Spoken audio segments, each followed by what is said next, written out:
Hello and welcome to the second series of Brexit webinars hosted by Citra & Cooperman in association with Moore Stephens, an international association and close collaboration partner. In November last year, we held the first in the series, which provided an overview of the timetable and the key issues that were to be addressed as a result of the UK triggering an intent to leave the EU. Access to this webinar remains available through the websites for both Citra & Cooperman and Moore Stephens, so do refer there for access to any releases from this series. This second Brexit update is split into a number of chapters, allowing us to dig deeper into some of the issues. This webinar focuses on Ireland and the border concerns. I'm John Stamford, Director of Consulting Services with Moore Stephens London, and also head of the Moore Stephens Brexit Work Group. Today, I'll be moderating a Q&A discussion with Owen Bracken, a tax partner with Moore Stephens Ireland, Nigel Thompson, a partner with Moore Stephens Northern Ireland, and Thomas Toe, a tax director with Moore Stephens London. So, as a brief recap, on the 23rd of June 2016, the UK public voted in a referendum which asked a simple question: should the UK remain a member of the European Union or leave the European Union? As we've seen, a simple question has led to a complex series of options, countless debates, and now detailed negotiations. Yet, has any of this become any clearer? As a reminder, what exactly is the EU? So it's a single market of 28 countries currently, and it's all based on four fundamental freedoms around goods, services, people, and capital. And also it's governed by the European Court of Justice, which is really arguably the area around sovereignty which many people in the UK were concerned about. But as part of the European Union, we have a customs union, which allows for tariff-free goods and services. We have passporting of financial services, which allows us to work across borders. And we also have the right to work in any EU state. But of course, having done that, we now have voted to leave. And the UK government then triggered Article 50 on the 29th of March 2017, which formally gave notice of our intent to leave. This set in motion a two-year period by which negotiations have to be concluded, such that on the 29th of March 2019, the UK will leave the EU. To soften the blow slightly, there's what's called a transition period from March 2019 to the end of December 2020. That allows the finer details to be ironed out. But will this period of time be sufficient to sort out all the difficulties with regulations, tariffs, citizens' rights, access to services, etc.? And what are the current key points that are being contested? In other webinars in this series, we're addressing VAT and customs, citizens' rights and the movements of people between the UK and the EU, and the specific issue for regulated industries like financial services and the impact on cross-border service provision. But for today, we're addressing arguably the most divisive issue of them all, the Irish question. What does this mean to trade across the only land border between the EU and the UK? So, as a reminder of the meaning of the European Union and an understanding of what we have as being part of the EU, let me bring Thomas in. Thomas, can you give some background on the current situation? Thank you, John, of course. So when the UK voted to leave the EU, it voted essentially to leave all the different things that you've just talked about. And the UK is actually made up of four separate countries. So we've got England, Scotland, Wales, and Northern Ireland. Northern Ireland shares a land border with the Republic of Ireland, and it is this 310-mile-long border that has become highly contentious during these Brexit negotiations.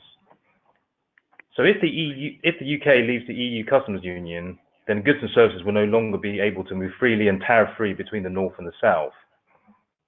And what the UK government has proposed is two potential options for its customs relationship with the European Union after Brexit. However, neither have been well received by the EU. And there's also been a lot of resistance from the Democratic Unionist Party, who absolutely insist on being in the same customs union as the UK. So it might be quite useful. I know we've got a map, Thomas. It'd probably be useful just to explain what the makeup is, what the UK is, what Great Britain is, where the border is in Ireland. Perhaps you could explain that for us. Yeah, so with the border in Ireland, it's a 310-mile border. Hello, and welcome to the second series of Brexit webinars hosted by Citra & Cooperman in association with Moore Stephens, an international association and close collaboration partner. In November last year, we held the first in the series, which provided an overview of the timetable and the key issues that were to be addressed as a result of the UK triggering an intent to leave the EU. Access to this webinar remains available through the websites for both Citrin Cooperman and Moore Stephens, so do refer there for access to any releases from this series. This second Brexit update is split into a number of chapters, allowing us to dig deeper into some of the issues. This webinar focuses on Ireland and the border concerns. I'm John Stamford, Director of Consulting Services with Moore Stephens London, and also head of the Moore Stephens Brexit Work Group. Today, I'll be moderating a Q&A discussion with Owen Bracken, a tax partner with Moore Stephens Ireland, Nigel Thompson, a partner with Moore Stephens Northern Ireland, and Thomas Toe, a tax director with Moore Stephens London.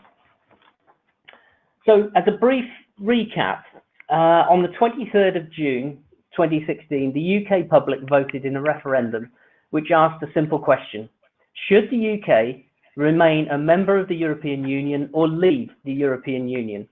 As we've seen, a simple question has led to a complex series of options, countless debates, and now detailed negotiations. Yet, has any of this become any clearer? As a reminder, what exactly is the EU? So it's a single market of 28 countries currently, and it's all based on 4 fundamental freedoms around goods, services, people, and capital. And also it's governed by the European Court of Justice, which is really arguably the area around sovereignty which many people in the UK were concerned about. But as part of the European Union, we have a customs union, which allows for tariff-free goods and services. We have passporting of financial services, which allows us to work across borders. And we also have the right to work in any EU state.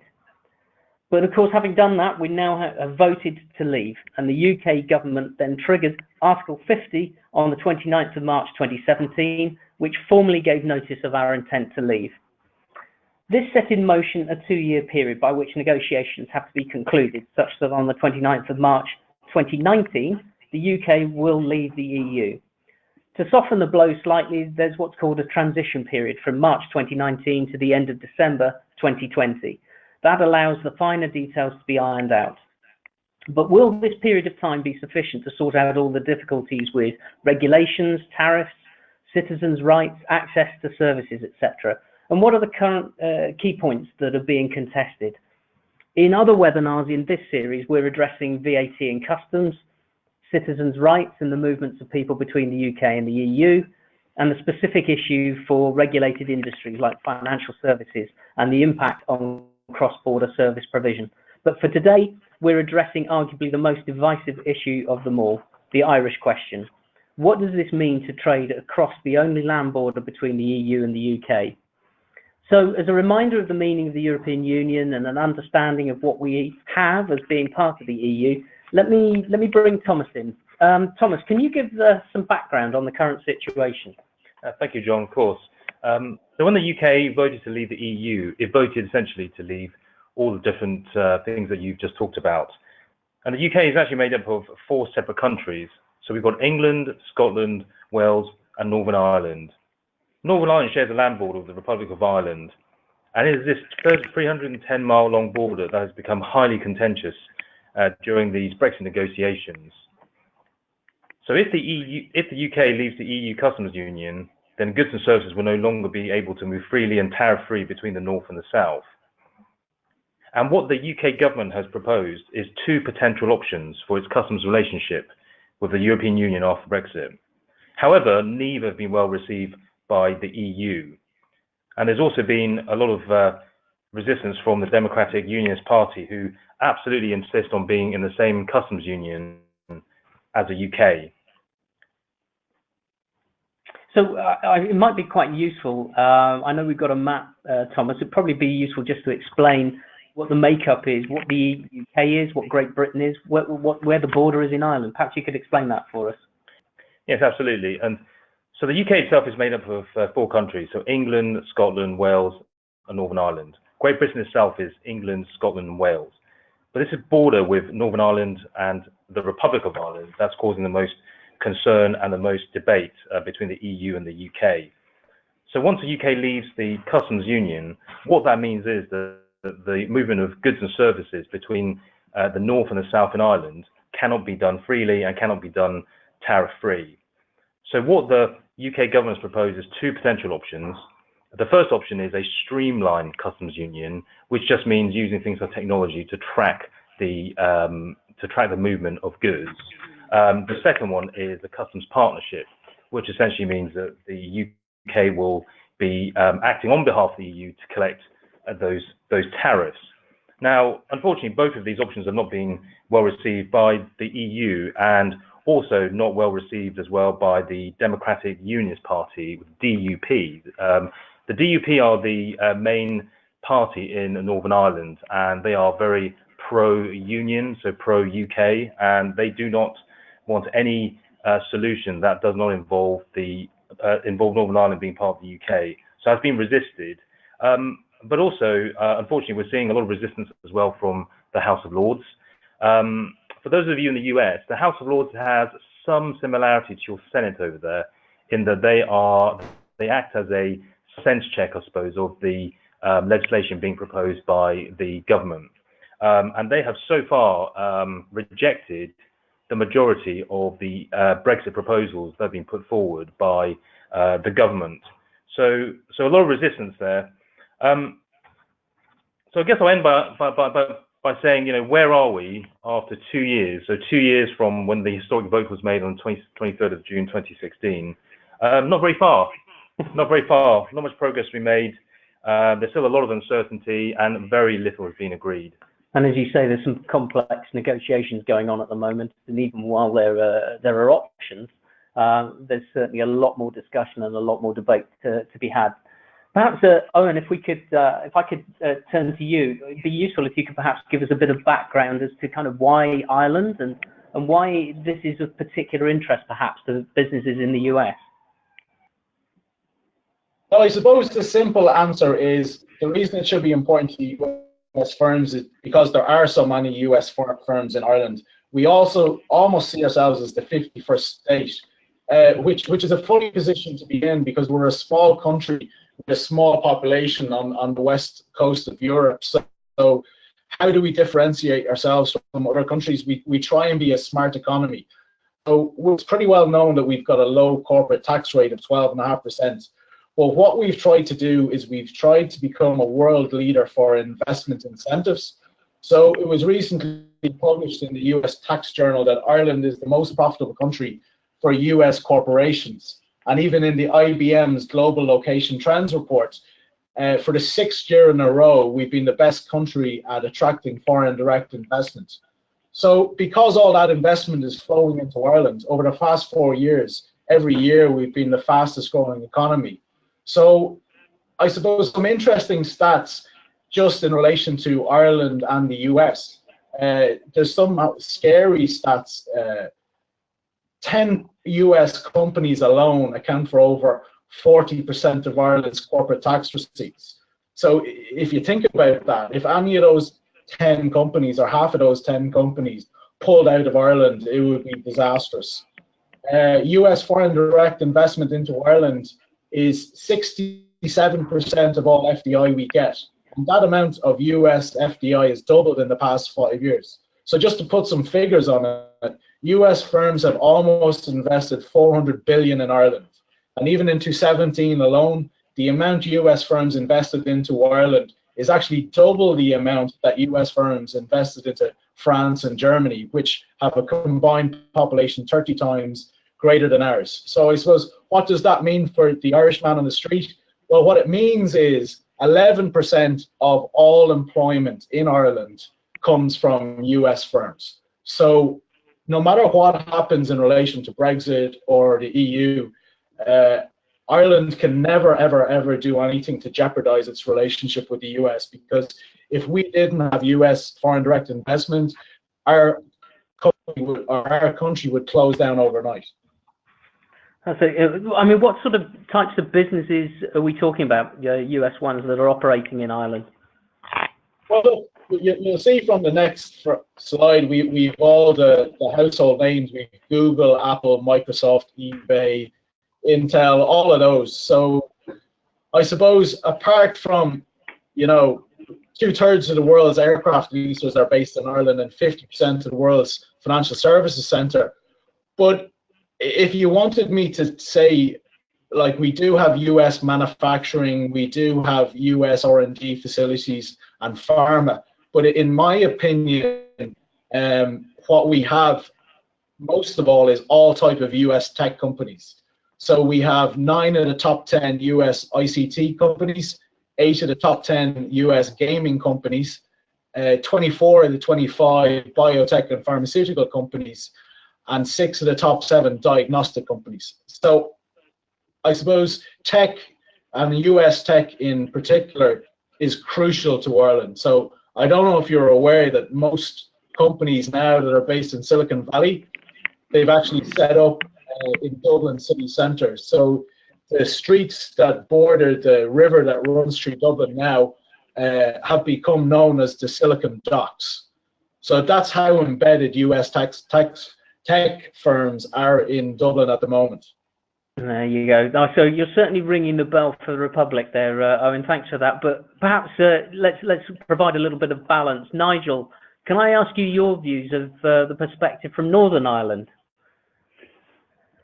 Certainly, John. From the Northern Irish side of the border, we've got a somewhat different offering than have the Republic of Ireland. Whilst we don't have a very low tax rate at 12.5%, we have now the powers within our statute book to reduce our tax rate to 12.5%.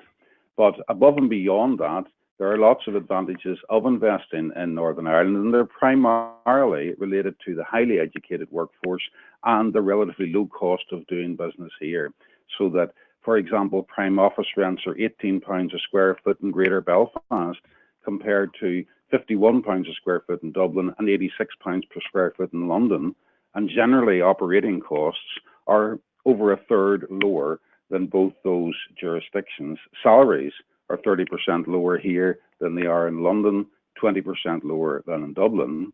And somewhat like the Irish Republic, we've actually got a very young workforce, with 55% of the workforce under the age of 40. We've also got an excellent educational system with a Russell Group University at Queen's University in Belfast, and a second university, which is one of the larger universities in the UK as a whole, the University of Ulster. Belfast has actually built itself into Europe's leading software development destination, and Northern Ireland is now the #1 international investment location for cybersecurity projects, according to InvestNI. We also, of course, have very close links to the United States, with over 35% of our direct investment from foreign countries coming from the US, and with 80% of those foreign companies reinvesting again in Northern Ireland. And of course, there are long-standing close cultural links between the Northern Irish community and the North American community. Something which may come as a bit of a surprise to an American audience is that of the 22 US presidents who have claimed Irish descent, 17 actually trace their descent to the northeast of Ireland, Northern Ireland. Well, and that goes from Andrew Jackson. I don't think we can claim currently Donald Trump, but I think we're still working on that one. I'm sure he'll claim it anyway, whatever, if it's advantageous for him. Thanks for that, Nigel. I think obviously it's good to hear you both banging the drum for either side of the border, but perhaps if we kind of move on a little bit, Owen, I'd kind of be interested in your views as to, you know, when Brexit happens, what's likely to be bad for Ireland? Why would this not work? I mean, perhaps just leaving aside the specifics around border controls, which we'll cover shortly. Yeah, I suppose, look, in my opinion, Brexit is bad for everybody. No one I know in Ireland or the EU wants Brexit. I would imagine most people in Northern Ireland don't want Brexit, and I have a sneaking suspicion that a lot of people in the UK don't want it either economically or socially, because even from, take the figures out of it, Northern Ireland are our neighbours. We get on socially well, and to put that border back in place, in my opinion, would be a disaster. So no matter what outcome we reach from Brexit, I can't see us ever being in a position that's better than the position we have now. But I suppose if you want to get into the specifics, Irish exporters into the UK are being particularly hard hit. There's 1.2 billion in trade on a weekly basis with the UK. And because sterling has decreased in value, Irish exporters are really, really being hit. As we know, Brexit seems to be a moving feast, and no one really knows how it's going to pan out yet. So a startling statistic is 2/3 of Irish businesses have yet to assess how business or how Brexit will impact on their business. I suppose of more immediate concern to us here in Ireland is that there's a withdrawal agreement in place, and the withdrawal agreement has to be agreed by October 2018. And more or less, that withdrawal agreement is going to shape EU-UK trade relations going forward. So I suppose, why am I concerned if they don't reach agreement by October 18? And the reason I would be concerned is that if they don't reach agreement by that date, the 2-year transitionary period to iron out the finer details of Brexit are gone. So potentially by March 19, we could fall off a cliff and suddenly it's a crisis all around the place. Now, we do have a backstop option. I'm sure Nigel will talk further on that, because at all costs, Southern Ireland wants to prevent a hard border with Northern Ireland with checks and all that type of thing. But the problem is we have no idea how that will work in practice. And there's a significant lack of detail out there. So thanks for that. It doesn't sound a great situation the way you describe it, but let's turn our attention now to those issues surrounding the border. As we mentioned at the start of the webinar, this is a divisive issue for everyone, and I believe it's something that many consider could actually halt Brexit in its tracks. Nigel, then, back to you if I can.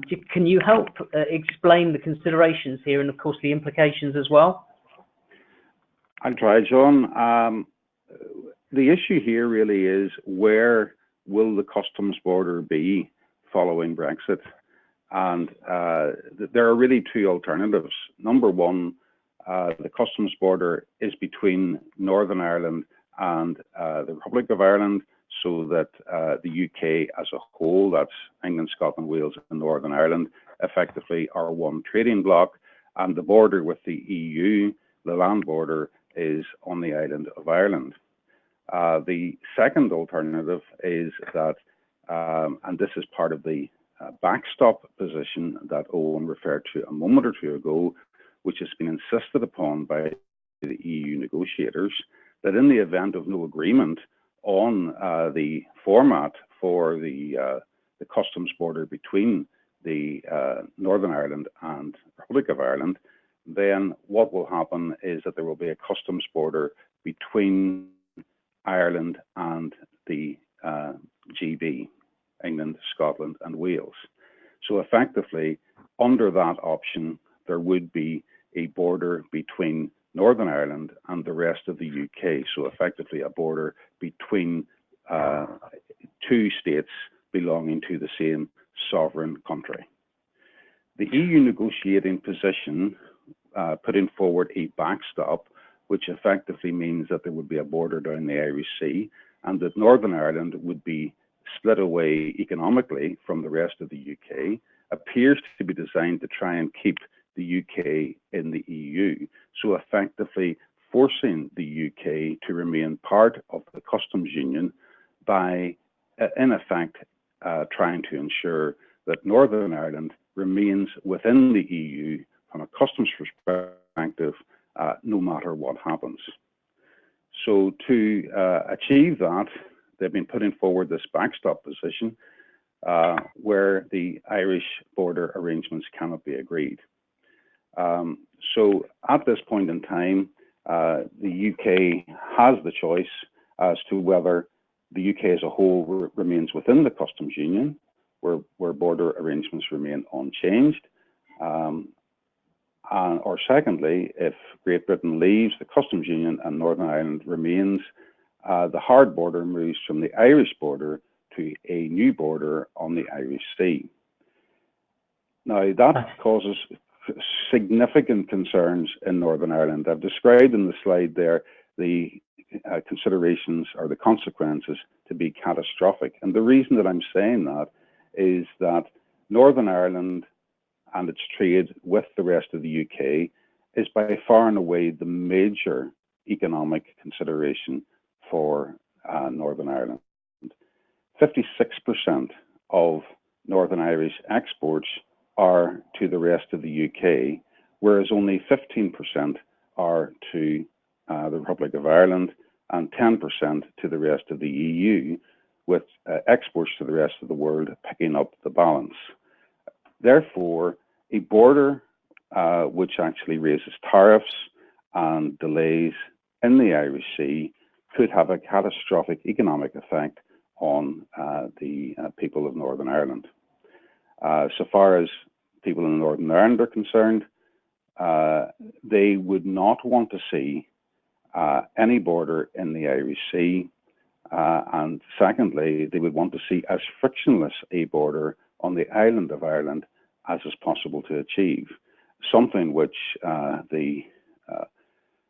recent Taoiseach or Prime Minister of the Irish Republic, Bertie Ahern, suggested was entirely achievable. And at the moment, we are also concerned with the fact that because in a circumstance where the economic position of the UK is severed from the economic position of Northern Ireland, this effectively has significant constitutional consequences for Northern Ireland and would appear to be a very clear and substantial breach of the Good Friday Agreement, which will have knock-on impacts for community relations in Northern Ireland. Nigel and Owen, particularly both of you, neither of you have actually filled me with a lot of enthusiasm and confidence for what's coming out of Brexit and the bad situation for Ireland. How about kind of picking us up a little bit and talking about what perhaps might be good for Ireland? Owen, maybe you could kind of talk us through this. Yeah, well, look, from a purely selfish point of view, and this is all from a tax perspective, I suppose, Brexit is already keeping me very busy and keeping our firm very busy.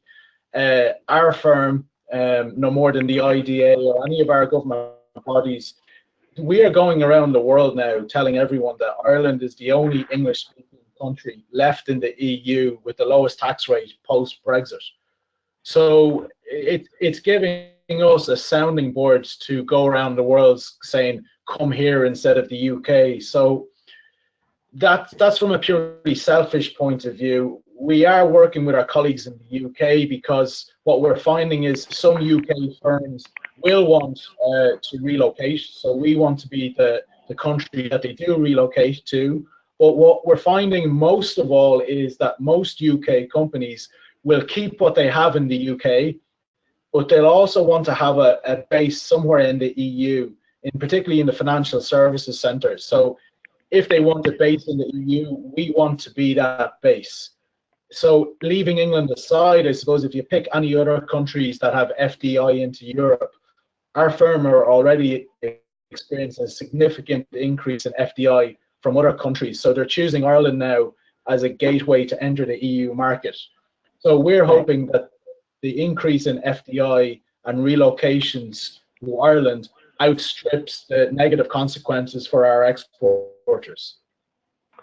Thanks for that, Owen. So, Thomas, we've heard from Owen and Nigel what they believe to be the key aspects in play across the border, but what's the UK's position regarding tax? I mean, what is still to be considered, and where are the incentives? Where are they likely to come into play? Absolutely. I mean, I should start actually by saying that the UK economy has remained resilient post its Brexit vote, and it hasn't actually fallen off a cliff as some spectators have expected. And really the mantra of the UK government is that the UK is open for business. And this is very much supported by their corporation tax regime, where over the last decade or so, it's fallen very sharply. At the moment, the corporation tax rate in the UK is 19%, and this will fall further to 17% from 2020. So it is really one of the lowest in the top OECD countries. it also actually has available for investors various tax incentives. So you've got enterprise investment scheme, entrepreneurs relief, investors relief. Now these give income tax relief to investors and also give favourable capital gains tax treatment on disposals of those investments. And for groups that are interested in investing in innovation technology, we also have a research and development tax relief. That's also quite generous. And also the creative industry tax relief as well, in particular for filmmaking, television program making as well. So I'm sure a lot of you would have seen that a lot of filming has been done in the UK recently because of this rather attractive tax relief for creative industries. And then for those industries which use a lot of fixed assets for the trade as well, also have a quite a generous capital allowances regime as well, where they can claim tax relief for the use of those assets. And finally, enterprise zones as well throughout the UK, various enterprise zones which give companies or groups the opportunity to invest in a certain area and get a beneficial business rates and also assistance from the UK. So really, there's a lot there, and all of these things I feel actually do support the UK's message of the fact that this country is open for business. Thanks, Thomas. That sounds a little bit more encouraging. Owen, does that strike a chord with you in Ireland? Yeah, it does. I suppose the bedrock of our economy is our low 12.5% corporate tax rate, and that's never going to change. And every time the government gets a chance to comment on it, they say it's never going to change. So I suppose if we've all this FDI coming into Ireland, what we try and do is get them off the ground running. So there's a potential there that those new companies don't have to pay corporate tax for the first couple of years. We find in particular that a lot of those tech companies, they could be fast grown and they might be bought out. So typically what we might do is we might put a holding company, an Irish holding company above it. So the Irish holding company regime very quickly is just an Irish holding company can sell its shares in a trading subsidiary in any DTA country and not pay any tax. So it's not a bad one. Sometimes we just have US firms coming in and they might set up an Irish holding company and the subsidiaries can be in France or Denmark or Germany, and it's all structuring for future sales. I suppose if you go to the trouble then of setting up a holding company, it's important to know that it won't pay any tax on the dividends it receives, and there's not going to be any withholding tax on dividend payments. And I suppose what we try and do then to stand out from the crowd is, again, it's getting back to our point of being a smart economy. So we do have the R&D tax credit as well. So for every €1,000 you spend on R&D, it should only cost 625. So if you're not making profits, and a lot of these tech companies at the start just burn through money, the Irish government will actually write you a check for that 25% R&D tax credit and give it back to you. If you carry out R&D and the R&D is successful, you've actually a chance of only paying 6.25% tax on any IP that's developed in Ireland. So that's not a bad one, because you can actually sell products where there's embedded IP and you will get 6.25% on the sale of even those products, or you'll get 6.25% on the exploitation of that IP. So I suppose the final point to make then is we very limited transfer pricing rules in Ireland. The Irish government would always try and encourage people to book profits in Ireland, and most people do book profits in Ireland. So Irish transfer pricing rules don't apply unless you have more than 250 employees or a turnover in excess of 50 million. There you go, the generosity of the Irish. Thank you for that, Owen. Well, look, I believe that that's given us an excellent insight into the complexities that we're presented within and around Ireland as Brexit negotiations progress. I mean, what's clear, though, is that whatever side of the border you're on, and whether you consider the impact on the UK as a whole or on Northern Ireland, which appears to be stuck in the middle, no one really seems to truly believe that they'll be better off after the UK leaves the EU. So all that remains for me is to thank Owen, Nigel and Thomas for their valuable insight and experience into the Brexit Irish question, and to thank you for listening. So if you have any questions, then do please get in touch via the Citrin Cooperman and Moore Stephens website to accompany this series of webinars. Thank you very much. Bye-bye.